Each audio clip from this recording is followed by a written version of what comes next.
안녕하세요. 하루 필수 말씀 충전 하필 큐티 조정환입니다. 오늘 함께 나눌 하나님 말씀은 창세기 47장 13절에서 26절 말씀입니다.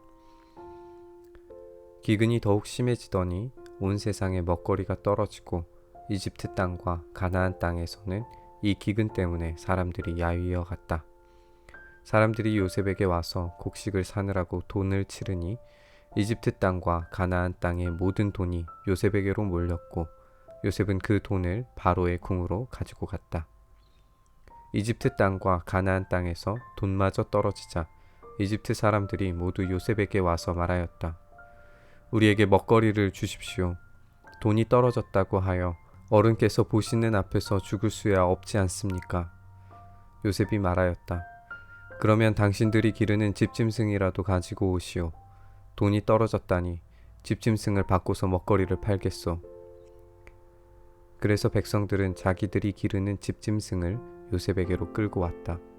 요셉은 그들이 끌고 온 말과 양떼와 소떼와 나귀를 바꿔서 먹거리를 내주었다. 이렇게 하면서 요셉은 한 해 동안 내내 집짐승을 다 바꿔서 먹거리를 내주었다.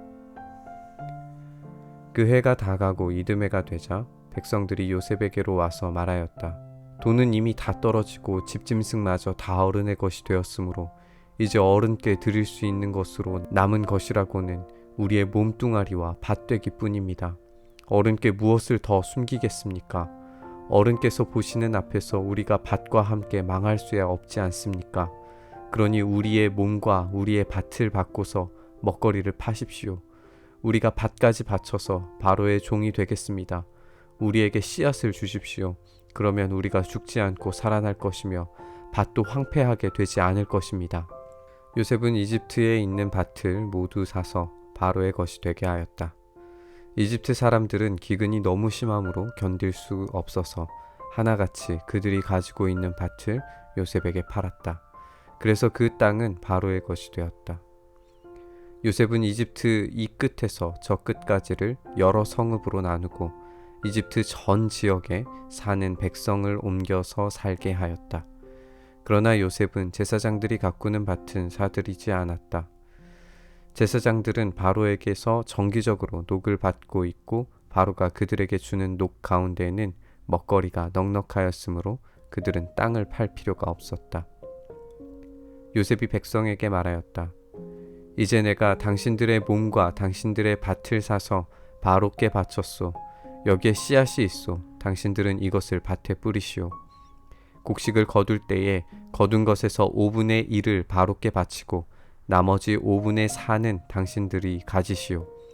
거기에서 밭에 뿌릴 씨앗을 따로 떼어 놓으면 그 남는 것이 당신들과 당신들의 집안과 당신들 자식들의 먹거리가 될 것이오. 백성들이 말하였다. 어른께서 우리의 목숨을 건져주셨습니다. 어른께서 우리를 어여삐 보시면 우리는 기꺼이 바로의 종이 되겠습니다. 요셉이 이렇게 이집트의 토지법, 곧 밭에서 거둔 것의 5분의 1을 바로에게 바치는 법을 만들었으며 지금까지도 그 법은 유효하다.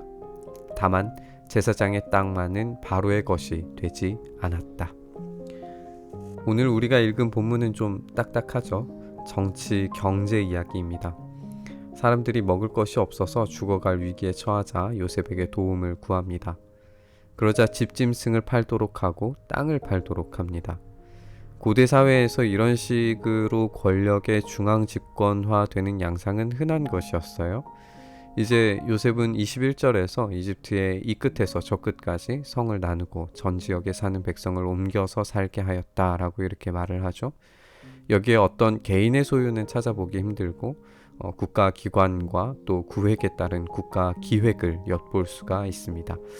추가적으로 제사장들의 것은 사들이지 않았다라고 이렇게 기록을 하죠.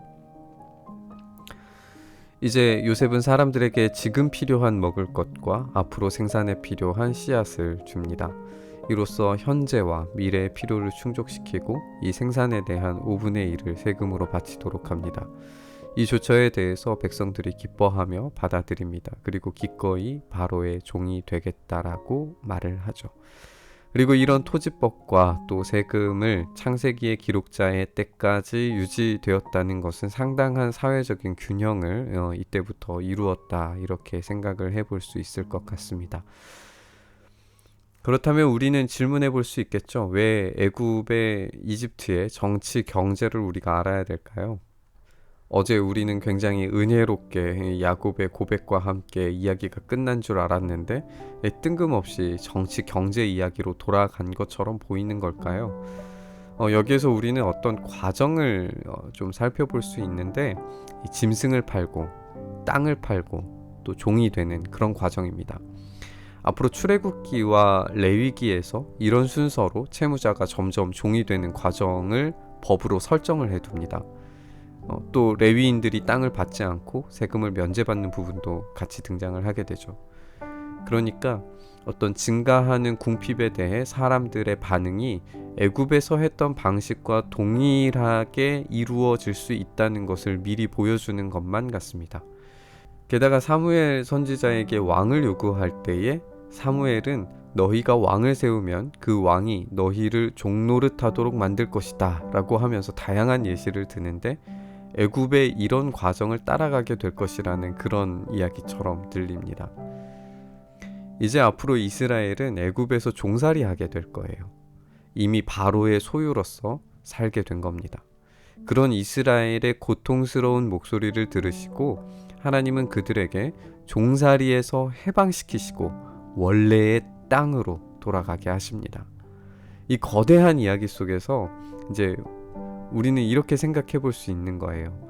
하나님은 이집트에서 종살이하게 된 이스라엘을 원래의 땅 가나안으로 돌아가게 하신 것처럼 이제 가나안 그 땅에서 땅을 분배받은 이스라엘 각 지파들은 아무리 힘들어서 자신의 소유를 팔고 땅을 팔고 또 종이 된다고 하더라도 희년이 되면, 그러니까 희년이라는 게 50년에 한 번씩 오니까 인생에 언제쯤 꼭 한 번은 자신의 원래 땅으로 돌아갈 수 있게 되는 것이 이 희년의 법이었어요. 자기의 소유를 팔고 땅을 팔고 종이 되더라도 이 희년이 오면 모든 게 다 리셋되는 거예요. 원래 자기의 땅으로 돌아갈 수 있게 됩니다. 그래서 자신의 평생에서 계속해서 어떤 출애굽 되어가는 과정들을 경험할 수 있었어야 했어요. 그런데 이 계획이 깨졌죠. 인간의 노력으로는 이게 불가능한 겁니다. 그래서 하나님은 더 큰 그림을 그리십니다. 인간은 원래 에덴에서 살던 존재예요. 그런데 잘못된 욕망으로 인해 파산하게 되고 죄의 종이 되고 맙니다. 이 종살이를 끝내기 위해서 이 빚을 치러야 되는데, 빚을 해결을 해야 되는데, 하나님께서 그 빚을 예수님을 통해 대신 치르시고 원래의 땅, 새로운 에덴, 천국으로 되돌아가게 하십니다. 우리는 인생에 꼭 한 번 원래의 땅으로 돌아가는 이 희년을 경험할 수 있게 되었습니다. 다만 죽음이라고 하는 강을 건너야 하는 두려움이 있기는 하지만 원래 우리의 상속을 받는 길이 바로 이 죽음을 넘어 부활로 희년을 경험하게 되는 거죠. 이 땅에서 최선을 다해 몸부림치다가 종으로 전락한 것 같고 완전히 망해버린 것 같아도 우리는 돌아갈 집이 있습니다. 종이 되어가는 애굽 사람들을 보면서 종의 신분을 벗게 하시고 우리의 상속을 되찾게 해주신 우리 하나님의 놀라운 은혜를 생각하고 또 묵상하는 시간 되시길 바랍니다.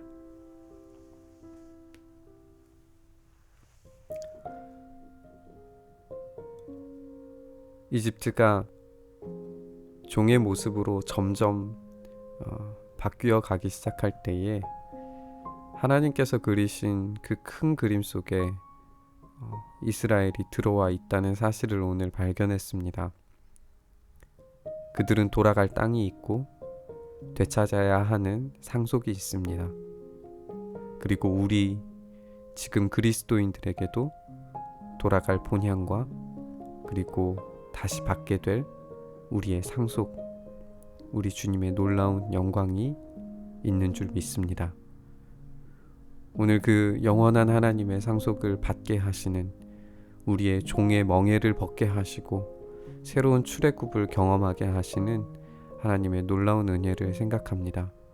주님께서 우리를 붙드시고 인도하셔서 우리가 소유한 진짜 참된 복을 우리가 묵상하고 그것을 소망할 때에 우리가 나그네로서 이 땅을 최선을 다해 살아가는 삶의 용기를, 희망을 놓치지 않도록 은혜 더하여 주시옵소서.